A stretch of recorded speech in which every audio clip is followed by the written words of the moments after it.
What are props in React? Let's take a look at that. Here we have one parent component, that is this one, and inside that we have one child component, that is this HTML. Now what I want to do, I want to transfer the data from parent to the child. This is our parent component, and here I have included this child component, that is skill. Now I will transfer the data using props. So I have to write here simply skill name HTML.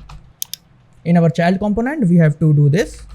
We have to write here props. Props is basically the shortcut for properties. Now instead of writing here only HTML, what I will do, I will include here JavaScript and I will write props dot skill name.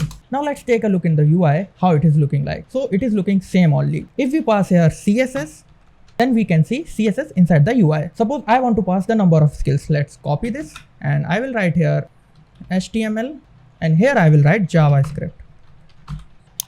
Now let's see in the UI. As you can see, we have HTML, CSS and JavaScript inside the UI. So this is how we can pass the data from parent component to the child component using props in React. If you really enjoyed this video, please share it with your friends and save this reel.